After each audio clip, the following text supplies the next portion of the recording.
दोस्तों, आखिर क्या हुआ जब अयोध्या पहुंची सैकड़ों वानरों की सेना। ये मंजर देखकर हर कोई हैरान है कि आखिर क्यों अयोध्या में लगातार चमत्कार के ऊपर चमत्कार होते जा रहे हैं। दोस्तों, भगवान श्री राम का मंदिर अयोध्या में बनकर तैयार हो चुका है, लेकिन अभी कुछ ऐसी चमत्कारिक घटनाएं सामने आ रही हैं जिसे देखकर सच में आपके होश उड़ने वाले हैं। जैसे जैसे भगवान राम की प्राण प्रतिष्ठा की तारीख नजदीक आती जा रही है, वैसे वैसे अयोध्या में चमत्कार बढ़ते जा रहे हैं। जैसे जामवंत जी अपनी सेना के साथ अयोध्या में पहुंच चुके हैं, वहीं जो गिद्ध पिछले कई वर्षों में नजर भी नहीं आए, वो अचानक अयोध्या के अंदर बड़ी संख्या में गिद्धों का झुंड पहुंच गया है।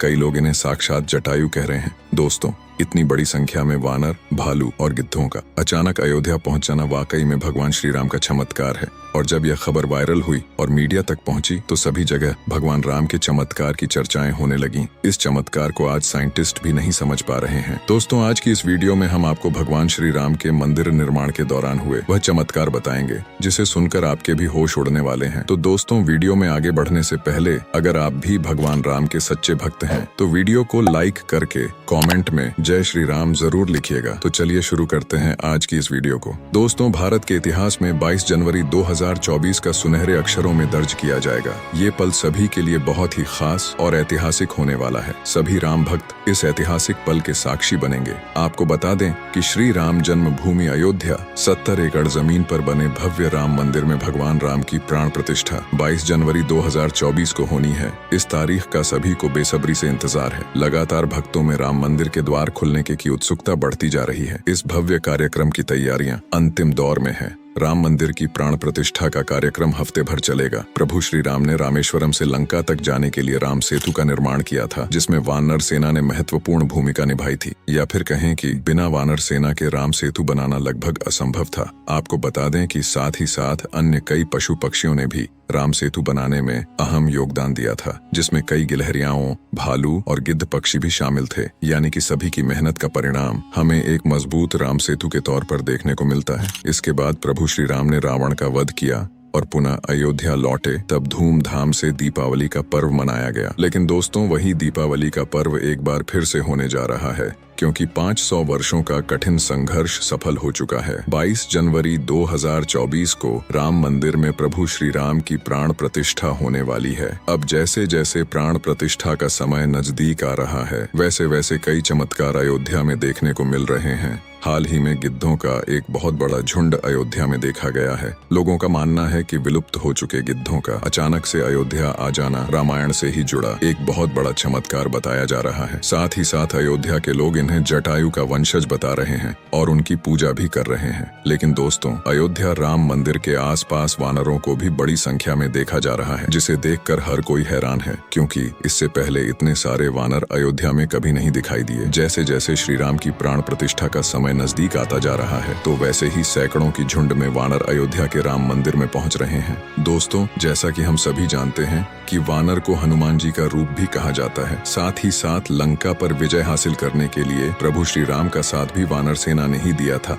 यानी कि राम जी का वानरों के साथ सीधा संबंध है। जब भगवान राम की मुलाकात सुग्रीव के साथ हुई, तब उन्हें एक नई दिशा मिली, एक नई सेना मिली और तब लंका पर विजय पाने का हौसला मिला। दोस्तों, अगर यह वानर सेना नहीं होती तो लंका पर विजय पाना मुश्किल था। लेकिन दोस्तों, जब एक बार फिर से श्री राम अपने धाम लौट रहे हैं, तो उनके साथ कई वानर भी अयोध्या नगरी में आते दिखाई दे रहे हैं। हाल ही में कई सैकड़ों वानरों के झुंड अयोध्या के आसपास देखे गए हैं। साथ ही साथ काफी लोगों ने ये दावा किया है कि कुछ भालू भी, जिन्हें जामवंत का रूप कहा जा रहा है, वह अचानक से इस क्षेत्र में देखे गए हैं। दिन प्रतिदिन लगातार अयोध्या में चमत्कारों की संख्या बढ़ती जा रही है। ऐसे पात्र जिनका संबंध रामायण के साथ जुड़ा हुआ है, जब वो एक एक करके सामने आ रहे हैं तो सभी लोग बहुत हैरान हैं। भगवान श्री राम और लंकापति रावण के बीच जो भयानक युद्ध हुआ, उसमें एक ओर थी महारथियों से भरी रावण की बलशाली सेना, जिसे बहुत ताकतवर माना जाता था। दूसरी ओर श्री राम के पास एक ऐसी सेना थी जिसने इस युद्ध से पहले कभी भी इतना बड़ा युद्ध नहीं लड़ा था। युद्ध में वो पूरी तरह पारंगत भी नहीं थे।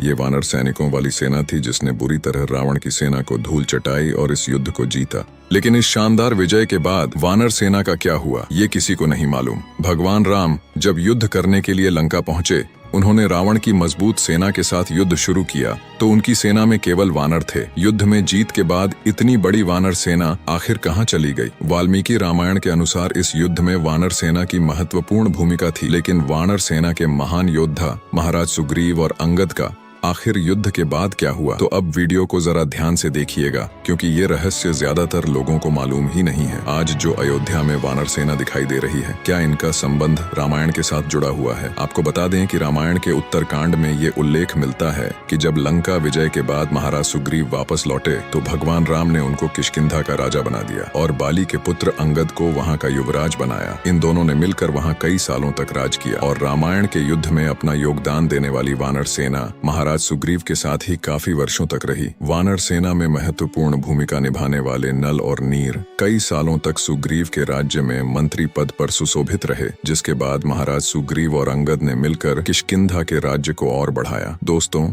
आपको बता दें कि किष्किंधा आज भी कर्नाटक के तुंगभद्रा नदी के किनारे स्थित है। इसके आसपास प्राकृतिक खूबसूरती बिखरी हुई है। किष्किंधा के आसपास आज भी कई ऐसी गुफाएं हैं जहां भगवान राम और लक्ष्मण रुके हुए थे। दोस्तों, वानर सेना और भगवान श्री राम का संबंध आज से नहीं बल्कि रामायण काल से है। इसीलिए भगवान राम की प्राण प्रतिष्ठा की तारीख नजदीक आते ही सैकड़ों वानर अयोध्या पहुंच गए। यह प्रभु श्री राम का बहुत बड़ा चमत्कार है। श्री राम जन्मभूमि पर बने भव्य मंदिर में अब प्राण प्रतिष्ठा के महोत्सव की तैयारियां हो रही हैं।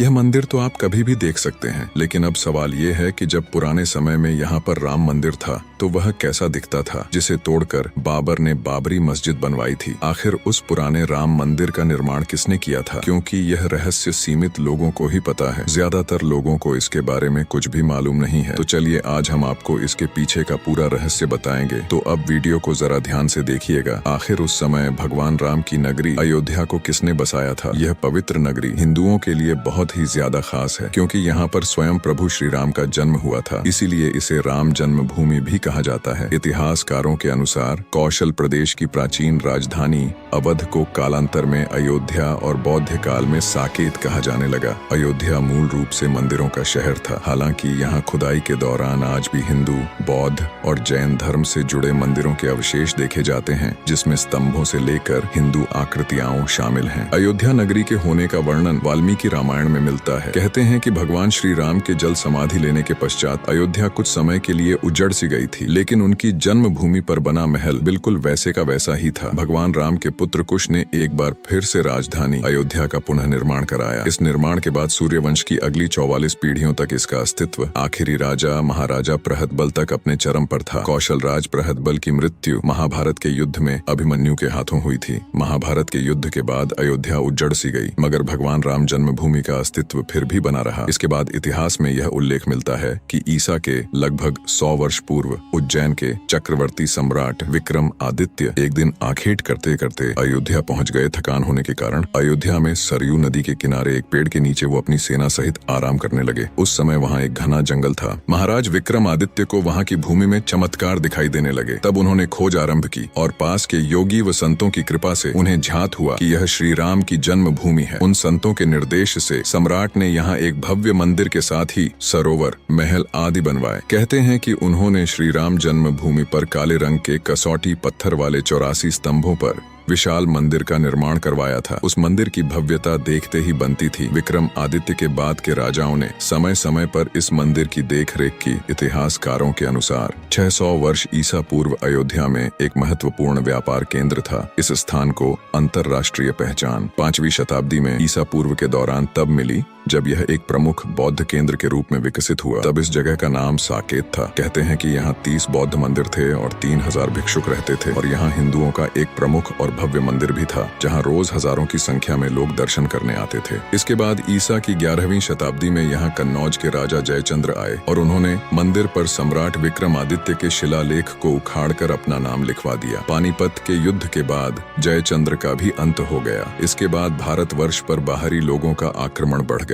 आक्रमणकारियों ने काशी मथुरा के साथ ही अयोध्या में भी लूटपाट की और पुजारियों की हत्या कर मूर्तियों को भी तोड़ना शुरू कर दिया। लेकिन 14वीं सदी तक वो अयोध्या के राम मंदिर को तोड़ने में सफल नहीं हो पाए। विभिन्न आक्रमण के बाद भी श्री राम जन्मभूमि पर बना भव्य मंदिर 14वीं शताब्दी तक बचा रहा। कहते हैं कि सिकंदर लोधी के शासनकाल के दौरान यह मंदिर मौजूद था।